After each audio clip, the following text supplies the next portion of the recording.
and welcome back to my playthrough of Final Fantasy VI, the T-Edition. First, before we begin this clip, just to get a couple of things out of the way. You may be watching these episodes, this episode in fact, maybe even shortly after the last one. Just to kind of let you know, several months have actually gone by in real time. I recorded a lot of those episodes many months ago. Just have had a lot on my plate, so I really haven't been able to play in numerous months. So I'm actually coming into this very fresh. So since I know where we left off was the end of chapter 1, essentially, where all the parties meet back together, I'm even more scared than usual because I'm actually unpracticed at this. I went back and watched the last clip before I started recording this just to see what I had done. It looked like I was getting all the equipment ready. But I just wanted to kind of let everybody know, that's where I am mentally as we begin this game. So you can see that the save file here is Terra. And this is where we are preparing for the battle. So, mentally going over preparing for this for a while now, I was trying to think of the normal strategy that I do when I play this game and whether I wanted to adjust it. I really don't know what to expect, and unfortunately the time that I have reserved to play today is very little. So I've only got one good shot at going through this. So this episode is either going to be a win or it's going to carry over to a separate episode. What I've decided is I'm going to do the initial strategy that I thought of from several months ago. Now my only concern was everyone's not healed, and I don't recall whether it's going to heal us all before the battle. So I do need to take just a quick second to make sure everyone is healed up. I don't want to take that risk.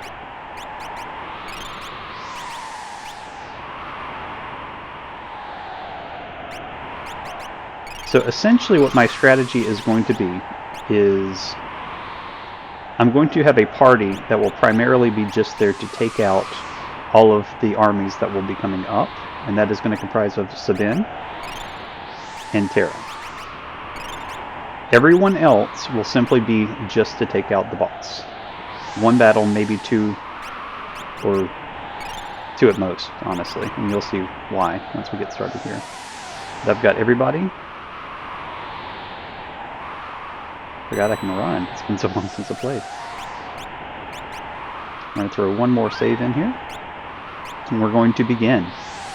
Again, my apologies if it sounds like I'm just kind of bumbling through this. Again, it's been 2.5 months since I played the last episode, so let's do this together. Are we ready? Yeah, let's do it. Mog's going to tell us, hey, we're splitting you into groups again. Do you want an explanation of how this works? Let's say yes, just for the fun of it. Essentially, we're going to use the Y button to switch between parties. We need to defeat Kefka before his men get to Bannon. After we've made 3 parties, press start.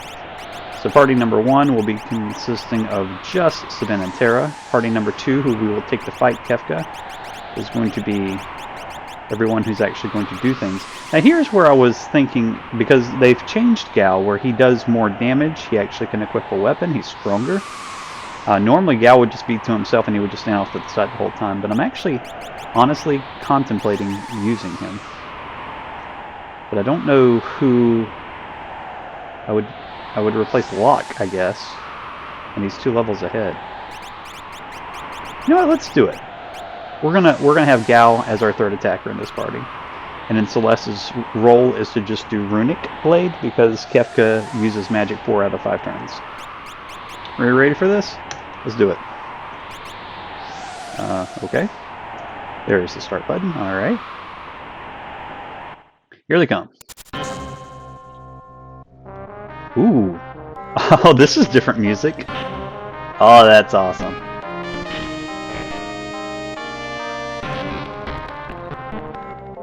Music sounds a little distorted in my headphones. I don't know if it's going to sound like that in post.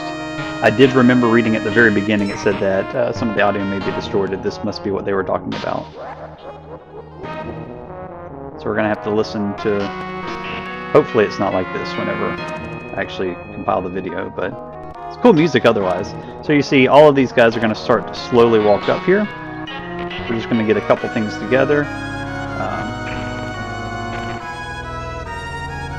We're going to get Locke right in the way. And Sabine is going to... Now, see, because I can run much faster than normally, I could probably get down there before all these armies get up here. But I truly do want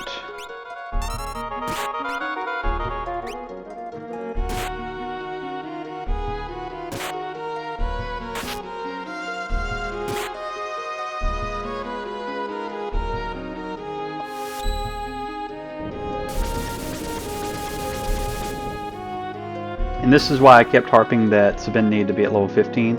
Fire Dance normally takes out this entire group. That is not going to be the case this time around. This music sounds like it's from Final Fantasy XII now that I'm listening to it. Y'all can correct me in the comments below if that's incorrect, but it sounds like maybe something from 12, right? Oh, that saved me a spell. That's nice. Alright, so let me take a look here. They're not going to gain any levels anytime soon.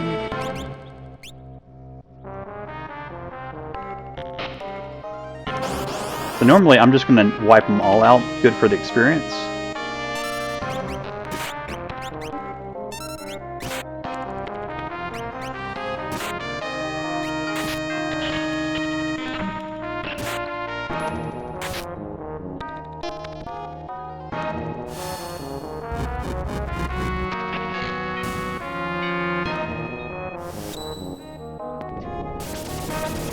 Might rethink my strategy here, just to conserve MP. I don't think these guys are giving as much experience as they normally give either.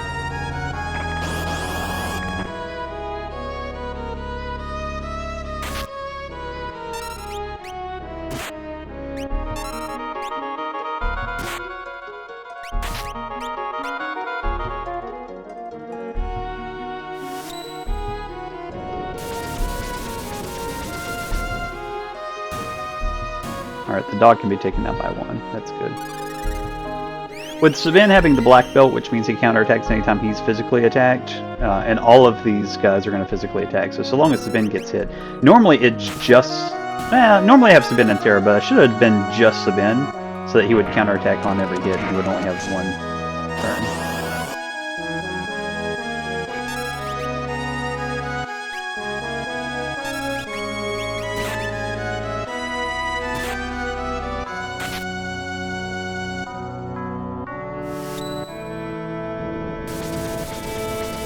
So as you count at the beginning, there should be 14 of these guys. I think that's right. So at the rate that we're going, you can see this takes a little bit of time to get them all.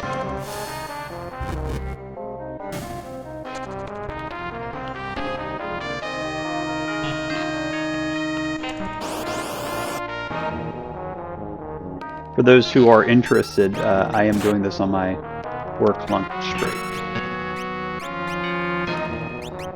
Some of the fun and marvels and joys of work life. Trying to fit in recording, playing a video game from however many years ago. Now this is over 25 years ago. My work lunch break. I don't think an 11-year-old myself would have imagined that's how I would one day be playing this, but... Gil's a nice ad too, because this game has been a little stingy with money.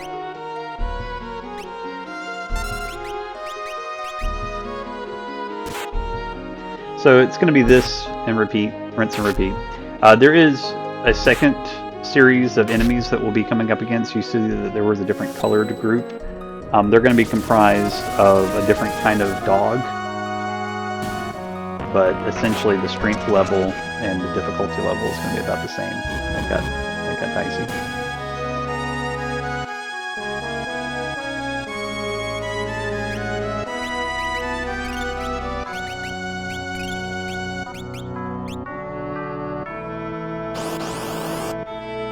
I saw some brown guys go up to the top right. I'm going to circle back around here in just a second.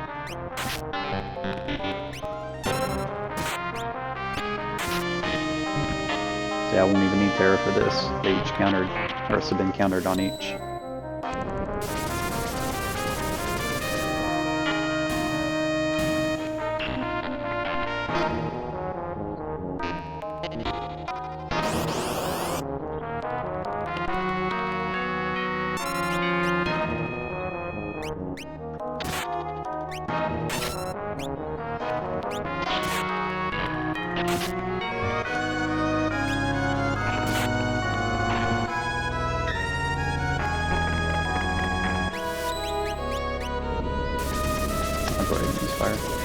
I'm trying to calculate whether or not it's even worth it to have her use fire and therefore use magic points, but Sabine and Terra are not going into the Kefka fight, so really she can just use all of her MP just in these battles.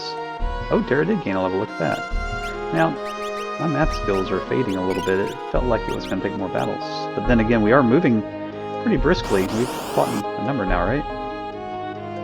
Okay. Heavy Armor is the other series here.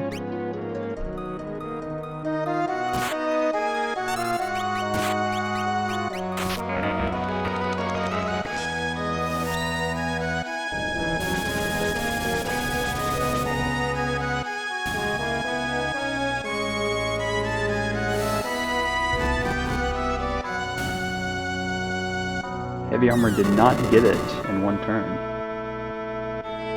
Oh, Magitek Laser hits everybody. That is a new development. Shouldn't be too bad.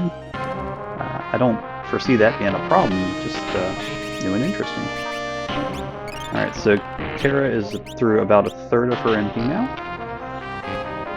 Not a concern, because I'm more than a third through the troops, I believe. That Magitek Armor, though, is definitely going to be something I'll need to keep an eye on.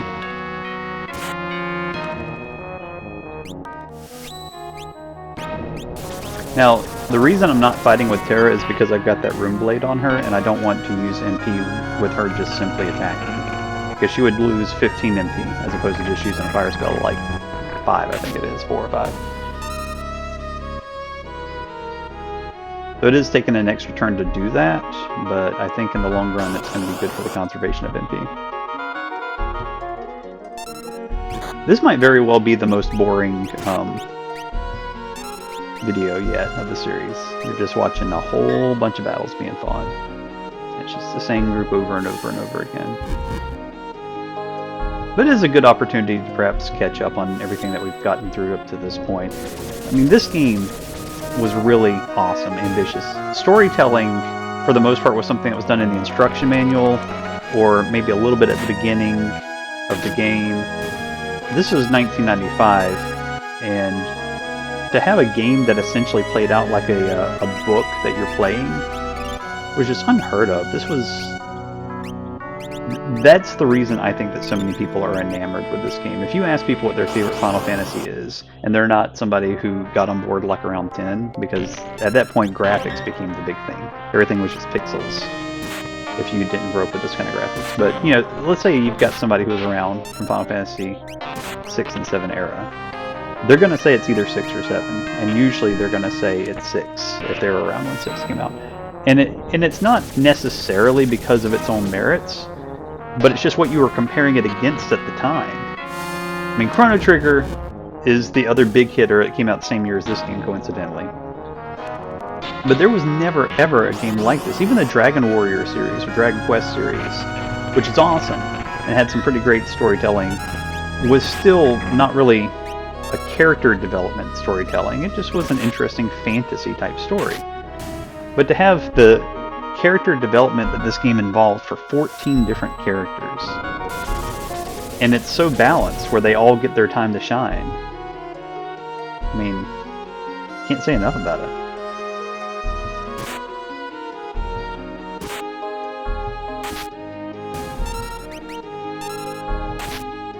So here I am really hoping that I'm able to do it on this first playthrough, because as you can see and tell, this is going to take a while to go through all these enemies. It looks like we're getting pretty close to the end now.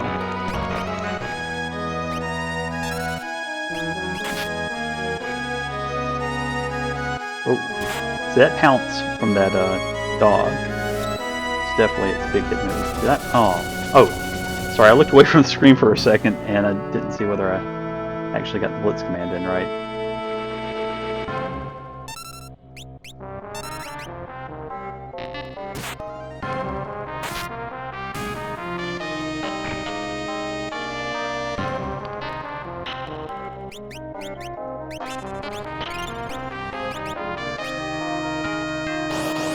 Magic is halfway done. These enemies are almost done, so we're good there. Uh-oh, back attack. That ain't good. Now the question is, I don't remember if the blitz command is backwards now because of it. I'm gonna find out the answer here in about 3 seconds. Nope, same blitz command.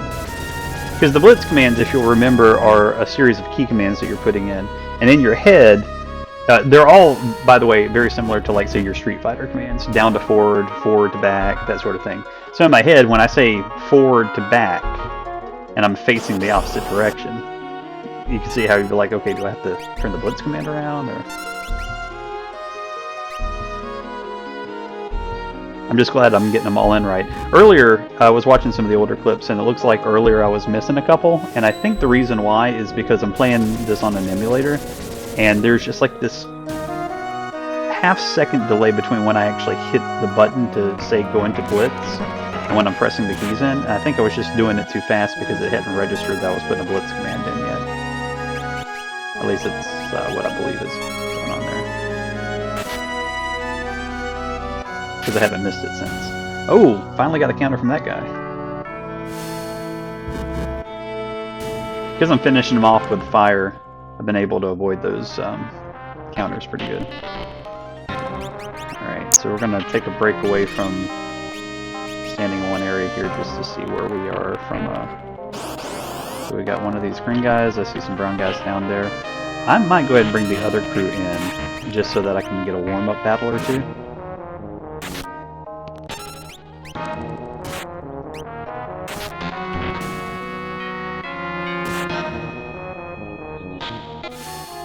And also it will allow me an opportunity to mess around with Gao a little bit, since I don't normally have him.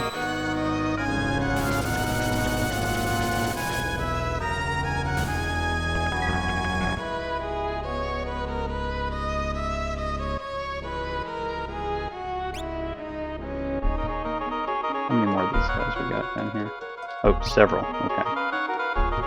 So... since we do have about 5 more of these groups left, let's do this. They're all pretty far away, so I've got time. I'm going to take this group out, and then I'm going to switch over. And like I said, take a group, 1 or 2 with the other party, get some practice in, clean up with Sabin's group, and then we should be ready for boss fight.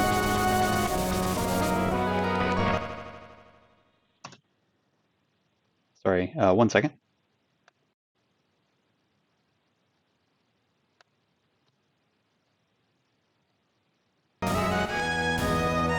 Sorry about that.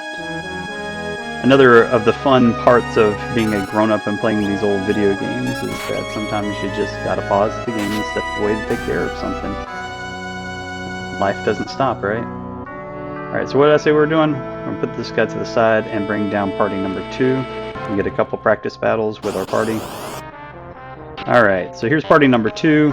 Edgar's still in the back row. So let's see what kind of barrier. So it's like protect, shell, and reflect, I think, maybe? At least protect is at that. Oh yeah, I forgot how... I'm going to throw up a runic blade with Celeste, because magic laser actually is a... Magitech laser is a magic attack, and so she can draw it.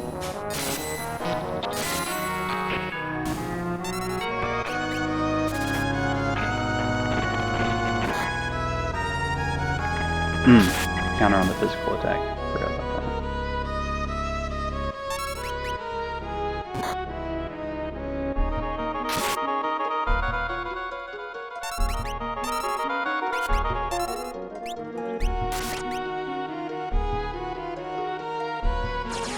This guy's not going down, is he?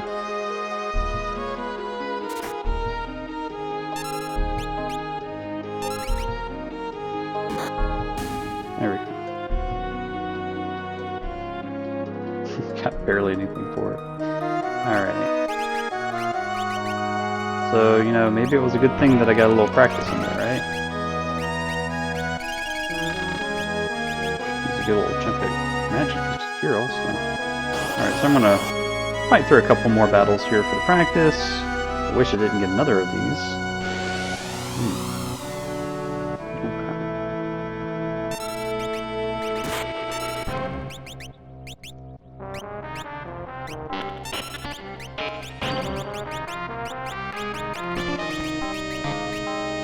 Let's try some of the rages that I got out here.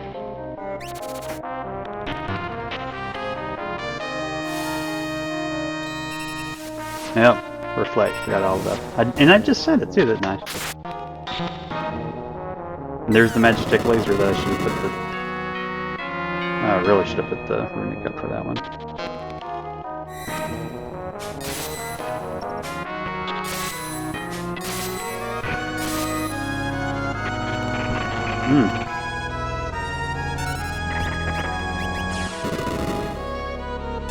Yikes, I am having some trouble with this guy. Whew. I'm starting to get a little scared that Kefka's going to give me the bigger challenge than... Alright, we're going to do one more of these, and I'm going to try to scoot by the test... His name is Test Rider, but I'm sure it's something different than this.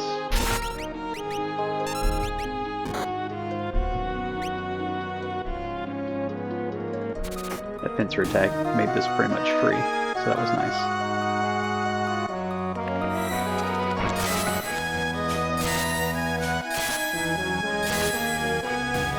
Alright.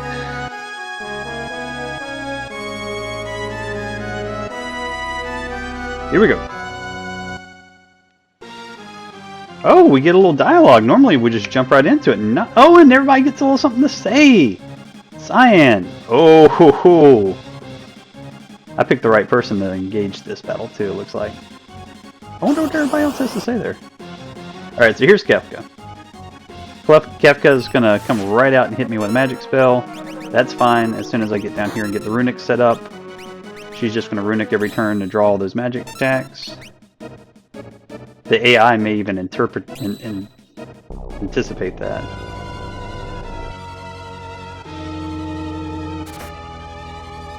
I'm missing with the auto crossbow. I should have put that sniper eye on.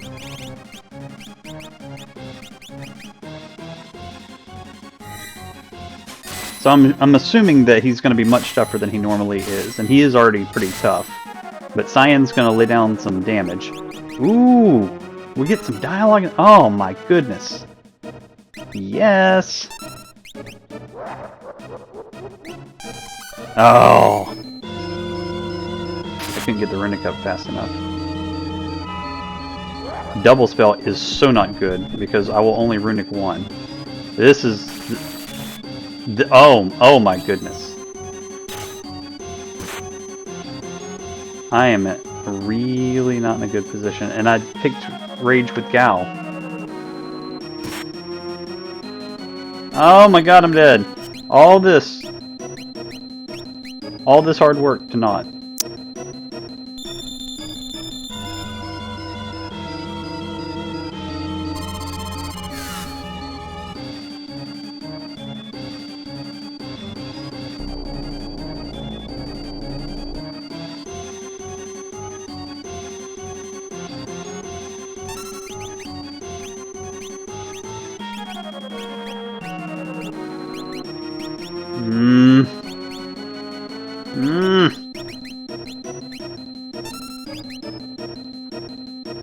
Gotta keep on the attack.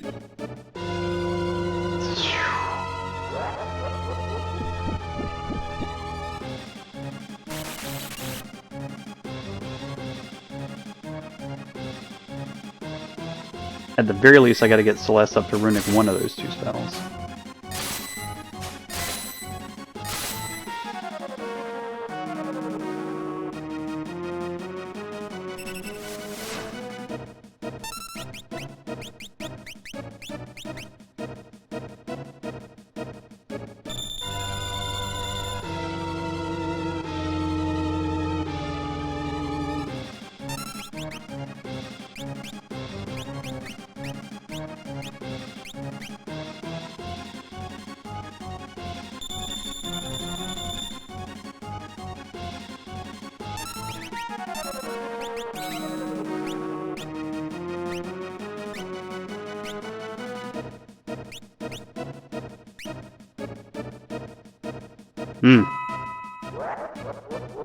That'll be the first.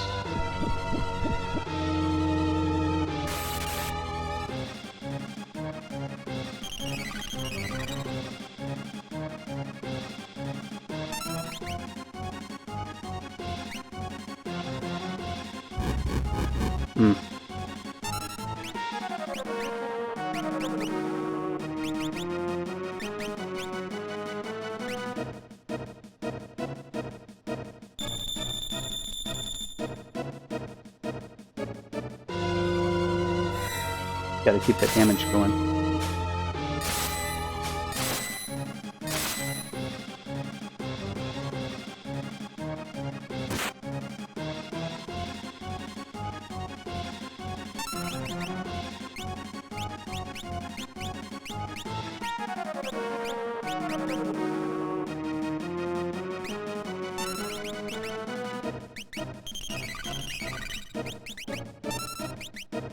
No, I couldn't get the runic off in time!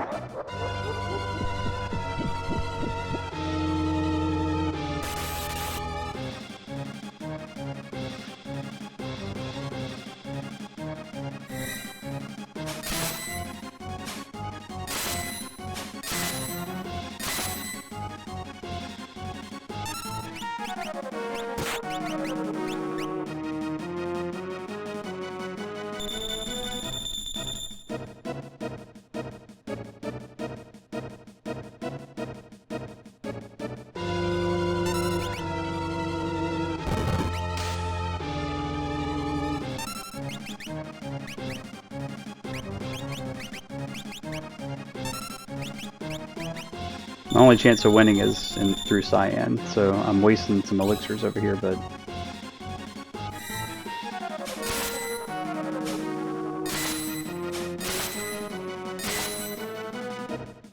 Oh my goodness. Oh.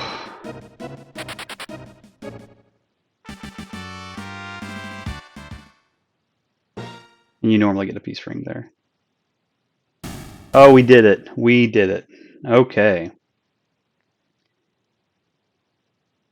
So defeating Kefka means that we have protected the Esper from being obtained by Kefka. Now the whole point of this was that Terra reacted to the Esper, so now we need to figure out what is the connection between Terra and the Esper. So even though it is frozen, Cyan mentions that it's still alive.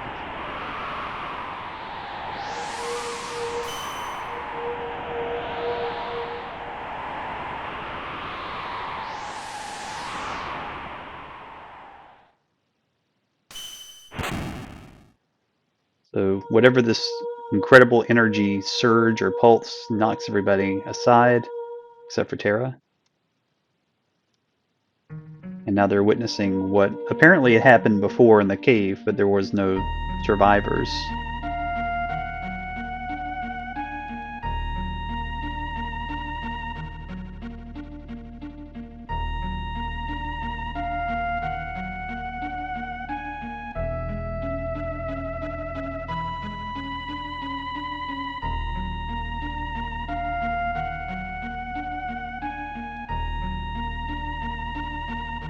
What responding would mean, other than, I guess, they were just glowing. Now this starts to happen. And it transforms Terra.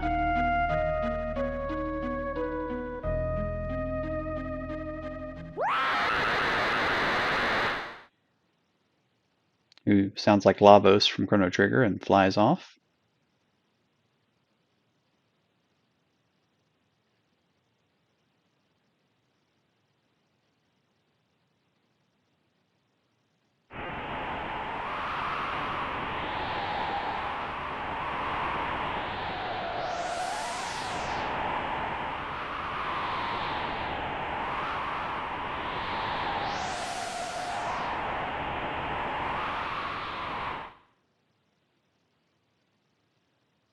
And end scene. So now that Terra's out of the party, we begin what I like to call Chapter 2, the hunt for Terra. And of course, with Terra out of the party, she's not the de facto protagonist, right? So we'll be focusing on Locke for the next chapter.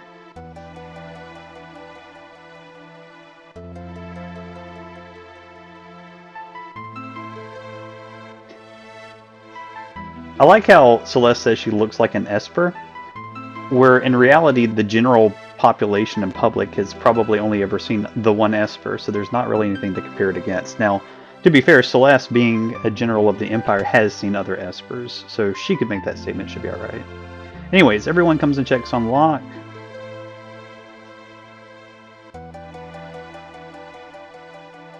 There must be some sort of connection between her and that Esper. The focus has now not been, we need this Esper, but as a group of friends, we need to go find Terra. So, witnesses said she went beyond Figaro toward the west. Now, if you remember, we had to go south from Figaro because there was nothing to the west. And we'll see how we meet that challenge very shortly. Locke reemphasizes that he promised he would protect her. The Empire is going to come back for the Esper, Edgar says. Quite logical, and somebody needs to protect Bandon here. So we're going to split, not in the same way that we just did before, where we control two teams, but some individuals will stay here, and we're going to control the party, going after Terra.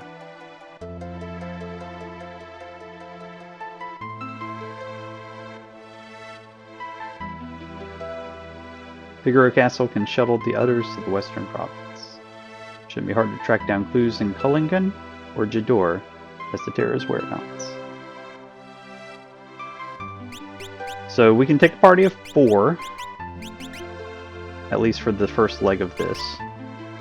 Technically we don't have to bring Locke, but this is kind of Locke's chapter, as we'll find out really quickly.